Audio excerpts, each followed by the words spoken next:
आज दंड विधिया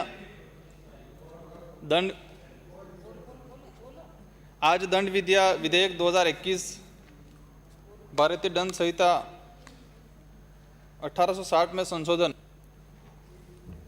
धारा 272 और ये 273, 274 इस प्रकार 5 धाराओं में जो संशोधन के लिए आज जो बिल लाया गया है, पहले तो मैं मंत्री महोदय को धन्यवाद देना चाहूँगा कि मिलावटखोरों के खिलाफ हमारे लोगों को सही खाद्य पदार्थ उपलब्ध कराने के लिए और हमारे राज्य में किस तरह मिलावट जो हो रही है उसको कैसे रोका जाए, इसके लिए जो कठोर कानून लाने का जो प्रावधान किया है, इसके लिए मैं आपके माध्यम से धन्यवाद देना चाहूँगा। इससे पहले भी कानून बने थे, इसमें थोड़ा संशोधन किया जा रहा है, इसको और मजबूत किया जा रहा है। लेकिन जो पहले कानून बना था उस कानून के तहत कितनी कार्रवाइयाँ हुई, वो कानून निचले लेवल तक कितना पालन हुआ, ये भी एक जानने का विषय है। आज हम सब लोग सुबह उठने से लगा के रात तक नाश्ता है, भोजन है, कोई लिक्विड है, हर चीज़ मार्केट से लेते हैं और हम सब लोग इस मिलावटखोरी जो हो रही है उससे कहीं न कहीं हम सब पीड़ित हैं। आज हमारा इलाका जो है डूंगरपुर, बांसवाड़ा, उदयपुर संभाग जो है, हमारे नज़दीक में गुजरात पड़ता है और गुजरात में अहमदाबाद बड़ा शहर है, उधर महाराष्ट्र पड़ता है और उसमें बम्बई बड़ा शहर है, और इधर एमपी पड़ता है उसमें इंदौर बड़ा शहर है। हमारे इलाके में जो कानून बने हैं, मतलब आम जो लोग हैं, गरीब लोग हैं, उनको ये भी नहीं पता है कि हम दुकान से जो सामान खरीदते हैं अगर वो मिलावटी सामान है या वो एक्सपायर हो गया इसके बाद बिक रहा है तो उसके खिलाफ कार्रवाई के लिए कानून बना है, ये भी आज तक उन लोगों को नहीं पता है।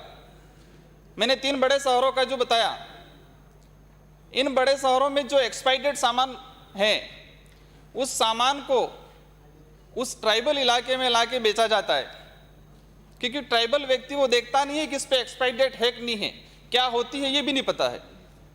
आज जयपुर का व्यक्ति दुकान में सामान लेने जाएगा तो सबसे पहले देखेगा एक्सपायरी डेट क्या है, इसकी रेट क्या है। हमारे उस इलाके का व्यक्ति वो नहीं देखेगा। तो आज डूंगरपुर जिले में मैंने बीच में विधानसभा में क्वेश्चन लगाया था कि कितने सैंपल कलेक्ट हुए, कितनी कार्रवाइयाँ हुई। बिल्कुल ना के बराबर अब तक कार्रवाइयाँ हुई है।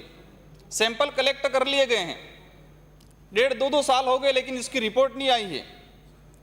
कुछ समय पहले ही घी का मिलावटी जो पाया गया था, शायद शिकायत दर्ज हुई, शिकायत दर्ज होने के बाद कार्रवाई हुई और कार्रवाई होने के बाद इसका सैंपल कलेक्ट हुआ। कुछ समय बाद दुकान वापस चल रही है, वो कहते हैं कि सैंपल भेजा है, उसका रिजल्ट नहीं आया है, वो आएगा तो दुकान बंद करेंगे। हम लोग कहते हैं अभी त्यौहार आए, त्योहारों पे जो हमारे इलाके में जितने कोरोना में लोग बीमार नहीं हुए थे, इससे ज़्यादा लोग ये रक्षाबंधन आया और आने वाले समय में होली दिवाली आई उस समय बीमार होते हैं। आज डूंगरपुर जिले कलेक्टर को गुजरात के 2-3 कलेक्टरों ने बीच में लेटर लिखा था 6 महीने पहले कि डूंगरपुर से जो डिलीवरी के लिए महिला आती है गुजरात में डिलीवरी कराने, उनका हीमोग्लोबिन है 5, 6, 7, मतलब 7 से ऊपर नहीं मिलेगा। तो उन्होंने डूंगरपुर कलेक्टर को लेटर लिखा था कि डूंगरपुर में जो स्थिति बन रही है आने वाले समय के लिए बहुत भयंकर स्थिति होने वाली है, और वो इसीलिए हो रही है कि उस इलाके में मिलावटी सामान ज़्यादा बिक रहा है, एक्सपायरी डेट सामान ज़्यादा बिक रहा है। हम लोगों ने कठोर अब तक कोई प्रावधान नहीं किया। मुझे उम्मीद है कि जो संशोधन हो रहा है उस संशोधन के अनुरूप जो कठोरता आ रही है, उस कठोरता के तहत उस इलाके में काफ़ी मात्रा में सैंपलिंग होना चाहिए। जो लैब की चर्चा चल रही है, मैं माननीय मंत्री महोदय से गुजारिश करूंगा कि राजस्थान सरकार अब मिलावट के लिए जो सैंपलिंग जो लैब खोल रही है तो सबसे पहले लैब डूंगरपुर जिले में खोले और बांसवाड़ा जिले में खोले, ताकि इस इलाके में जो स्थिति बनी हुई है स्थिति काफ़ी सुधार आए।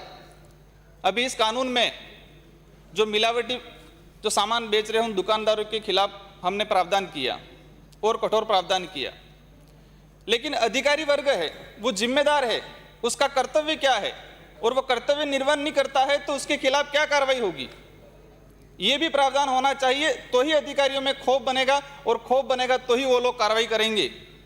कोई भी त्योहार आता है, जितनी मिष्ठान भंडार की दुकानें हैं, जितनी बड़ी बड़ी दुकानें हैं, वो लिस्टेड हो जाती है। लिस्टेड होने के बाद अधिकारी जो संबंधित अधिकारियां हैं, आप सब जानते हैं, हम सब जानते हैं क्या होता है क्या नहीं होता है। सैंपल कलेक्ट कर लेते हैं, अधिकारी कहते हैं हमारे पास टाइम नहीं है, दुकानदार खुद सैंपल लेके आता है, दे जाता है, और फॉर्मेलिटी हो जाती है, हमारे पास आंकड़ा आ जाता है कितनी सैंपलिंग हुई, इस तरह से पाया गया। ये है आज विपक्ष बैठा, इधर पक्ष बैठा है, ये पक्ष विपक्ष की बातें नहीं है, लेकिन ये हमें सबको मिलके इसमें सुधार लाना चाहिए।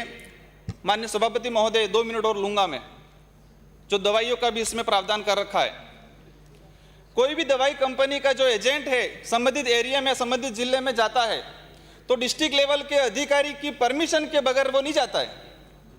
डिस्ट्रिक्ट लेवल का जो सीएमएचओ है, ब्लॉक लेवल पे बीसीएमएचओ है, अगर वो नहीं चाहेगा तो कोई बेच नहीं पाएगा, वो परमिशन देता है तो ही बेचता है। आज गवर्नमेंट में जाएंगे हम, इसको दवाई मिलेगी, कम डोज की मिलेगी, और प्राइवेट में जाएगा व्यक्ति, इसको 500 ml 600 ml डोज की दवाई मिलेगी, और उसकी आदत बन जाएगी। नशे टाइप जो हो गया आज प्राइवेट जो कंपनियां दवाई बेच रही है, जितने झोला छाप हैं, जो प्राइवेट हॉस्पिटल हैं, वो नशे की तरह दवाई बेच रहे हैं। सरकारी जो हमारा हॉस्पिटल है, उस हॉस्पिटल की दवाई उस मरीज पे भविष्य में कभी भी असर नहीं करेगी, क्योंकि इसने हाई डोज से प्राइवेट से दवाई कर रखी है।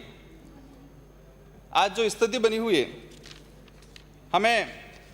मैंने बीच में क्वेश्चन लगवाया था, बंगाली और झोला छाप पे कार्रवाई हुई थी। वो नकली दवाइयां बेच रहे थे, गलत तरीके से दवाई बेच के लोगों का इलाज कर रहे थे। कार्रवाई हुई, कार्रवाई होने के बाद आज क्या हुआ, उन्होंने स्थान थोड़ा चेंज कर दिया, नाम चेंज कर दिया, वापस दुकान चल रही है।